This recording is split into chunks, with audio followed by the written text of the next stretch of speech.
Hello po, isang magandang araw po sa ating lahat and kumusta po kayo? Ako po si Ate Mel and sa lahat po ng mga nandito po ngayon, welcome po sa channel po natin, no? Sa ngayon po, nandito na po tayo sa Aquarius, pang-anim po na series po ng ating tawas. And sa lahat po, no, paumanin po kayo sa boses ko kasi po medyo pagod na. And isipin po natin na nandito po kayo sa aking harapan and isipin po natin ang ating kristal, no, and kukuha po tayo ng lakas po dito, no, and let us pray. Sabayan po ninyo ako, guys, and sa mga unang ko is like gawin po ninyo to as often as possible, yung tinatawag po nating inhale, exhale. Hindi ko na po to gagawin ngayon, no, and sa lahat po ng Aquarius, let us begin. Jesus adjuvame, Otisere scriptori, Pater Christi benedictum, Sancti Magnum, Sanctum Magnum, Salvame, Causim Igosum, Causim Elias, Elohim, Eloah, Leon, Ja, Eskerhel, Agla, Saday, Adonai, Agios, Nigaon, Eskiros, Athanatos, Otheos, Alpha, Omega, Eleison, Jehovah, Sabaoth, Emmanuel, Soter, Tetragrammaton, Omuseos, Riserie, Jobe, Rix Aloom, Actum, Auxilium, Moros, pakinggan ng aking mga panalangin. In nomine Patri et Filii Spiritus Sancto. Amen. And Aquarius, sa inyo po to, no? Sa lahat po ng ipinanganak mula noong January 20 hanggang February 18. Second to the last po, sa lahat po ng zodiac, no? Aquarius. So, ano nangyari sa inyo, Aquarius, no? Iba po yung card na ginamit natin. So, I'm not gonna focus talaga po sa sakit now. And gusto ko mag-focus po tayo sa ating emotional and no. And let's begin. So, Aquarius, January 20 hanggang November 2 sa panahon po ng meron po tayong makikita po tayo natin celebration. Ingat-ingat lang po kayo, no, sa lahat po ng Aquarius ngayon kasi nga po is like marami pong celebration, meron po tayong time po na magsama-sama ang pamilya and magbigay po tayo ng counting tira po para po sa ating sarili and makapagmuni-muni po tayo sa ating Diyos Ama. And ito kasing sobrang andami-dami pong mga celebration or sabihin po natin na inuman, no, mga party-party, no. Magkukos po ito ng pananakit po ng likod, pananakit po ng paa, tuhod, lalo na po pag mataas ang uric acid mo. And then iinom ka pa po ng mga gin, ng mga red horse, nako. Pag uwi po kayo sa bahay, maiwan na po yung saguyod na po ang isa ninyo katiil, no? Funny, no? Okay, I hope you understand what I mean. What I mean is that pag mataas po kasi yung mga uric acid niyo, pag iinom pa, lalo na sa mga kalalakihan, pag iinom po kayo niyan, yung tuhod po ninyo, no, tuhod po. Yun po ang lagi kong tinatawanan yung mga dito kasi nga po tuhod po nila masakit. Well, may makita po ako ditong masasakit po na paa, no? Masakit na paa. May nakita po ako dito na parang nagtatrabaho ka pa rin, no? Nabubwisit ka kasi dapat ngayon holiday, nagtatrabaho ka, no? Kasi bukas po, Huwebes Santo na po bukas. Kaya lang po talaga pong nagtatrabaho ka po sa gitna po ng init ng araw, na wino-workout ka po. And ito sa isip-isip mo sana nasaan yung hustisya, no? Ba't ikaw nagtatrabaho tapos yung iba naglalamayaw po sa pero may celebration naman po ikaw, no? And wala akong nakitang travel. Siguro hindi lahat ng Aquarius nakakauwi, no? And sa ngayon po talaga pong work. Marami po ako nakikitang star, kumbaga sa akin gold, ginto, pera, no? So, ikaw Aquarius, talagang wino-workout mo po. Sabihin po natin na itong Three of Cups mo is just like working so hard, kung puro po siya pera, kumbaga sa akin, hindi naman talaga ito lahat inuman lang, no? May nakita din po kasi ako dito na nagsiselebrate ka po, kahit po sabihin po natin na nagtatrabaho ka po, pero papunta po kasi sa pera kasi may hinahabol ka po talaga. May hinahabol ka po na pera, may hinahabol ka po na bayarin, pwede po nating sabihin na and galit ka po kahit papano po nagtatrabaho. Alam niyo sa Bisaya yung term na murabag ka ng gatrabaho ka pero sige kagyaw-yaw, no? Kumbaga sa akin, sabi ko lang yan, parang lagi kang ingot, no? Nabibwisit ka or sige kang pamisti kasi nga po nagtatrabaho ka, nasaan nga po yung hustisya dito, no? Pero guys, no, Ba't ganito kasi lagi yung nare-reading ko ngayon sa inyo guys, no? Aquarius kasi, November 20, no? Hanggang, February 12. Alam mo, ngayon sigurong Semana Santa, parang nagtatrabaho ka, pero napipilitan ka lang, no? And, dahil nga po sabihin po natin, pwedeng bayarin, pwedeng sabihin po natin na yung utang mo, may babayaran ka. So, okay. Ito kasi yung nakikita ko, yung pananakit po ng ulo mo minsan, no? And pananakit po ng paa, tuhod, likod. Pero wala akong nakitang physical po na sakit. Lahat po nga is like, sabi ko nga sa inyo, iba po ang card na to, no? Makikita ko lahat emotional ninyo. And, well, I like it that way kasi nga po, sabi ko nga, mag-focus tayo kung saan tayo uunlad, no?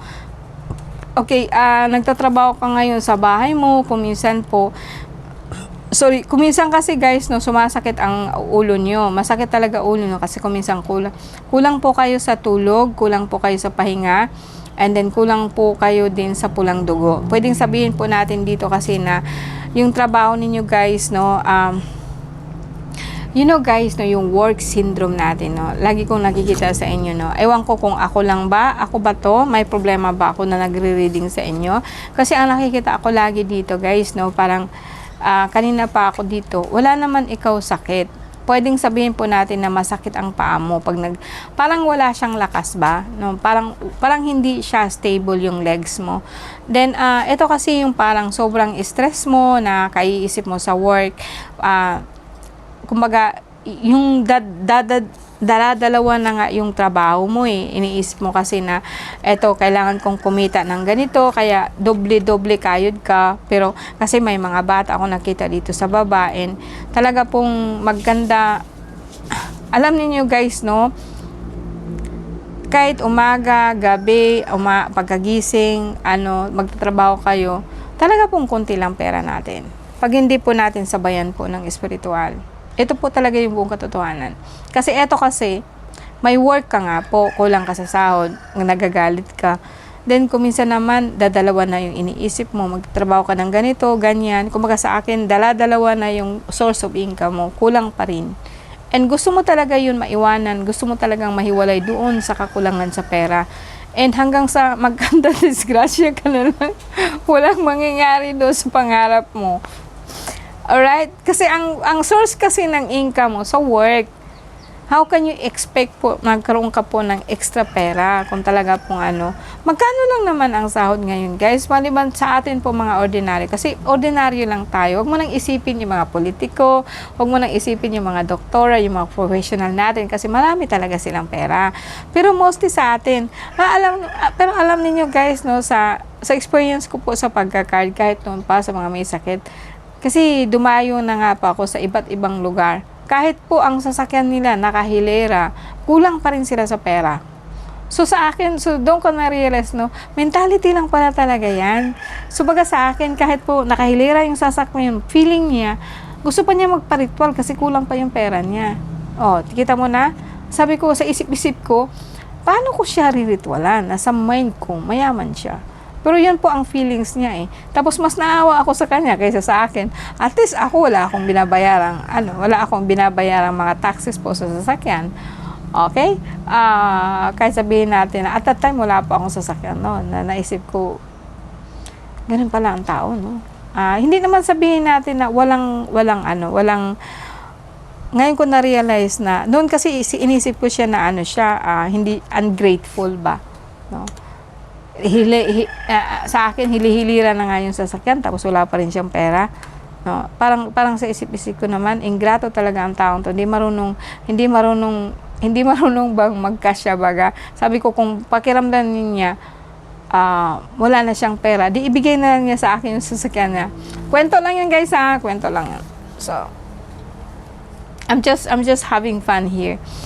Okay, alam mo guys, kung alam niyo Aquarius, kung bakit masakit yung paa nyo, kasi po kulang po kayo sa pulang dugo. Ang pulang dugo po, madali lang po yun.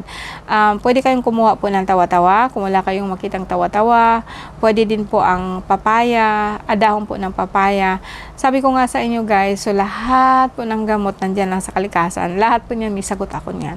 kung consistent ka pong iinom, tapos wag na po ikaw kasi masyadong mag-iisip. Wag po, kasi kung hindi ka po nakakatulog, di syempre bababa po talagang pulang dugo mo. Ano man ang iniisip mo, kung gusto mo magkapera, hindi mo man talaga yung makukuha sa trabaho, no? So, eto guys, no, siguro sa mga susunod po na mga araw, siguro mag-ritual ako ng mag-ritual po sa pera para po kahit papano mag-sink in po sa mind ninyo. Wala po ako nakitang sakit dito guys, no? Alam mo sa at the end of your card, para nakita ko po dito na may mga disgrasya po, no? Parang magkakaroon ka ng problema sa paa. Pero sa akin po is like may nangyari na po to. Kaya po hirap po ikaw sa pagtatrabaho kasi po parang may pilay po ikaw sa paa. And sa akin ang iniisip mo na lang po guys, alam mo, yung mga bata. Ito na lang po ang nagbibigay sa iyo ng saya, yung mga bata na nag-aaral, na papaaral mo. Ito na lang po ang nagbibigay sa iyo ng saya. And congratulations guys sa lahat ng Aquarius, no. Siguro nga ito yung gagawin ko sa susunod. And puro na lang po tayo ritual. Magre-read po ako pero ganito lang din po, no, para magkaroon po kayo ng idea kung ano po nangyari sa inyo. Alright guys, no, maraming salamat po guys sa lahat po ng Aquarius. Ano lang po yung problema mo guys, hindi ganun kagrabe, no, hindi ganun talaga siya ka seryoso. Alright. So, magdasal tayo, no? Magdasal tayo ng ibang dasal naman po, no?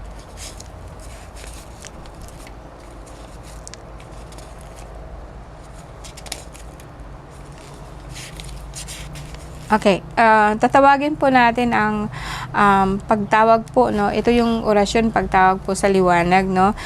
Ardam Actam Adonai, Sancto Cristo, Cruxi Omnipotentis, Sancto Elohim Semperternus, Dios Omnipotentis, Dios in Caeli in Tierra, Sancto Cruxi, Cristo Jesus, Illumini Populi.